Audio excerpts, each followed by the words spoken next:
He's back.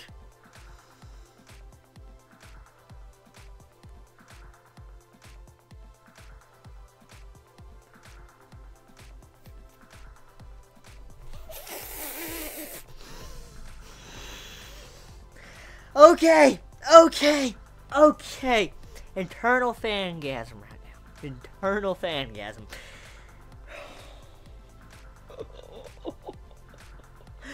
Okay, so... shit, dude, this panel is so fucking good, man. That panel is so fucking good. God, oh my god. And then it's not just that, dude. It's the dialogue underneath it. I am Heise Kaneki. Quote for quote. I am Heise Sasaki. Today I am Heise Sasaki. I am no Heise Sasaki. Heise Sasaki. I am. I don't know of A rank. 3, 2, 1. Investigator. It just, oh my god, dude. And when it says, I don't know him.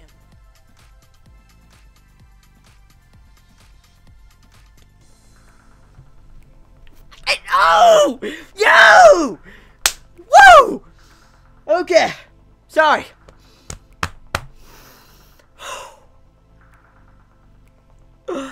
Oh my god, man. Oh my god. And it's not just that. It's the final page, man. It's the final fucking page, dude. The final fucking page. Let me get to it, man. I gotta get to the final fucking page. The final page of this chapter is so fucking good, dude. Oh, my boy. My boy is back, man. My boy is back.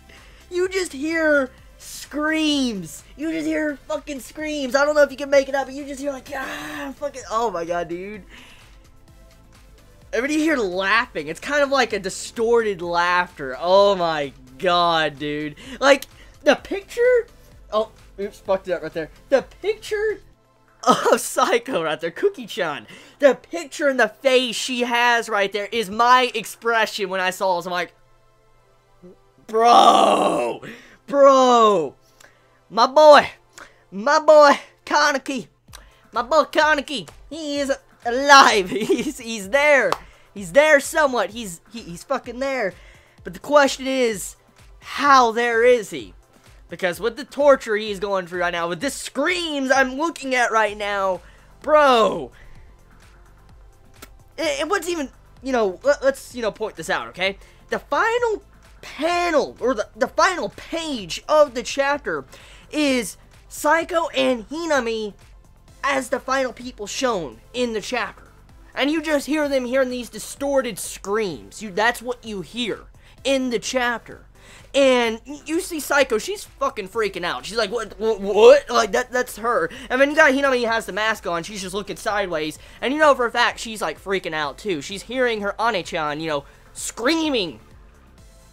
So, this is gonna be fucking bad. It's gonna be fucking bad. It'd be fucked up if one of them dies and, Kaneki has to choose one of them, too. I said something like that happening, too. Looking at this final page, Ashita wouldn't do that. He wouldn't fucking do this. He would not set this up with Psycho and Hinami at the end of the chapter being shown, and then you hear these screams of Kaneki, Sasaki, whatever name you want to attach to him. Centipede-sama. There you go, Centipede-sama. You wouldn't hear the screams of him, okay? And you wouldn't see these two on the final panel if it wasn't important. Like, this right here, these two characters, what I'm sensing, this is me theory crafting right now, what I am sensing from those two characters, Hinami and Psycho, at the end of the chapter, for Ashita to show that, it makes me assume that Kaneki or Sasaki is going to be fighting for control. For instance, we do know Kaneki has split personality. He has so many different personalities inside of him. As I've covered many times before with the theory crafting video, he has split personalities. And we do know Kaneki and Sasaki are kind of different personalities. And with Psycho and Hinami, they are kind of like what attaches Kaneki or Sasaki to their personality. Like, let's think about this, okay? Kaneki's determination in his, old self, Kaneki, before he became white-haired, he wanted to get kind of stronger to protect his friends, and then he became white-haired to protect everybody, and it was because of the tragic loss that happened to him, what happened to Hinami's parents, yeah, what happened to her mother, and after what he saw and witnessed. And, you know, Hinami's kind of like his attachment to his Ghoul side, you know, how he wanted to protect, you know, the people he loved on the Ghoul side. And when you had to where Psycho, she's on the investigator side, and Sasuke's built up his personality similar kind of to how he did with Hinami. So, you gotta factor this in. It's like they're both kind of in the same standpoint, but on the different sides of the personality. And I feel like the next chapter, you're going to have it to where Sasuke or Kaneki is going to be fighting for who they go with. Like, if Kaneki comes back, he's going to choose probably the Ghoul side. He's going to go with Ogiri Tree. He's going to go with him. And then if he chooses the investigator side, he's going to go with, you know, his Quinkies. You know, his Psycho and all of them. So it's very obvious. I feel like that's what Ishida is setting up with the ending of this chapter. It's very obvious from my standpoint. I could be fucking wrong here because Ishida's a master fucking troll. He's a master troll. But that is what I think is going on there. Now, moving back a couple pages. Let me go back a couple pages here. Because the reason why I'm doing this right now, I'm looking at the pages, because I really just want to do an analysis to this chapter real quick. Like, just my thoughts. I want to actually look at the panels for I can discuss them. So, in this panel I'm looking at right now, before the final page, you see Akira, she's fucking freaking out. Like, she is literally freaking out now. Like, she's like, telling me, where is Heize? Like, who is he fighting? You just see her yelling. And Washu doesn't even give a shit. Like, you just see him sitting there looking at the monitors and all that, and he's like, fuck you. Like, fuck you. That's what he's doing right now. And Akira's freaking out because you could tell she has some attachment to Sasuke. You can clearly see she does have attachment to him, and the way she's acting, it's very obvious because she knows this is getting very bad, very out of hand for that to be happening. And it's not just that, too. You see Uta in the same freaking panel. Like, okay, I want to show you. Let me zoom into that. Let me zoom into that shit, okay? Okay, I want to try to... Hopefully you guys can see that. I really hope you can see that. Uta takes off his fucking mask. So, if you didn't think it was Uta, or you didn't think it was him at all, and you thought someone else, well, you're dead wrong. You're fucking dead wrong. Like, that's Uta. Yeah, that's him. I mean, the tattoo was already obvious enough. And then, you know, no face. That was very obvious enough. But he took off his mask, so you can't deny that any longer. You can't. You can't, okay? So, Uta is... He even takes off his mask. He's like, oh shit. That's the face. Like, he's taking off his mask. He's like, oh shit. He's like, he's back. So, yeah, I'm liking that. So, going to back one more page. I want to go back even further. You also have it to where, like, they're trying to figure out what this scream is, what this noise. And you hear Pineapple putting on a little play. Like, let me quote him. Let me quote Pineapple, what he's saying here. This is amazing. Who set up this strange thing for me? Now everyone on the premises can hear me. I just thought of something great. And then he starts torturing Kaneki. Oh my god, dude. Like, that's so fucked up, dude. Oh. Pineapple, man, I love you, bro. You know, let's be real here.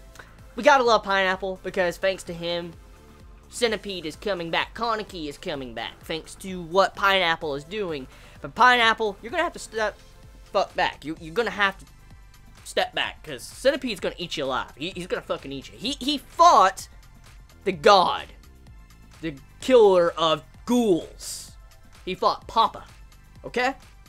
Kaneki fought Papa, and he did slight damage to Papa, God. Pineapple, back the fuck up. Back the fuck up, Pineapple. I'm sorry. Yeah, you're not stronger than my boy Kaneki, or Centipede. You're not stronger than him, okay? Now we got that out of the way. One thing I want to point out I noticed when I was reading this chapter, actually, that I don't know, I could be wrong. I could be wrong. Let me find the exact page here. It's a couple pages back. No, it's not this page. Akira is fighting. This page, right here. Okay. I wanted to point this out, because it looked like it to me, because I was actually watching Tokyo Ghoul's anime, the Eto fight, on the anime. Once again, I was wanting to look at the dub that, you know, Tokyo Ghoul has been releasing recently, and I tried to find it, and then I looked for the Eto fight with, you know, Papa Arima. And I noticed when I read this chapter, Ayato's Kagane looks very, very similar to Eto's. Like, do you see that? Like, I don't know if you can make that out or not, but the Kagane that Ayato is using looks like Eto's Kagane when she had the full body Kakuja. When she started fighting, That's what it looks like. Or ow. That's what the Kagane looks like. At the very least, the up-close and personal blade. Kakuja. Or, you know, Kagane, not Kakuja. So, interesting. So you're telling me Eto? Or, Eto's been teaching Aito? Or maybe Aito just stole that type of technique. That's my thoughts on that. I could be wrong there. That's just, you know, baseless fury right there. I'm just assuming the way it looks. But Shida does that type of shit, so I don't know. Oh yeah, one thing I wanted to point out.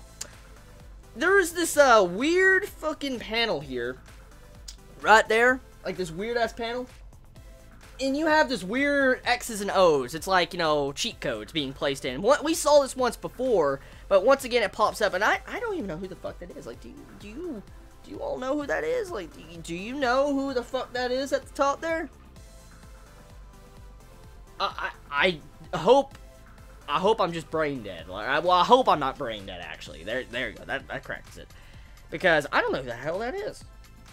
I don't. He's just speaking gibberish. He's like... That's why I'm assuming X's and O's stand for.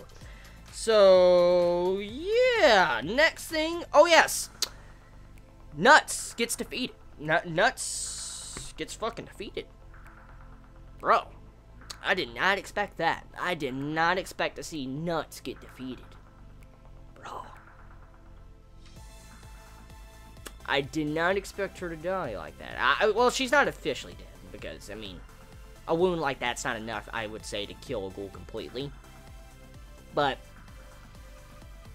I hope she's not dead, because I don't think Ashita would throw in that type of flashback if it wasn't important.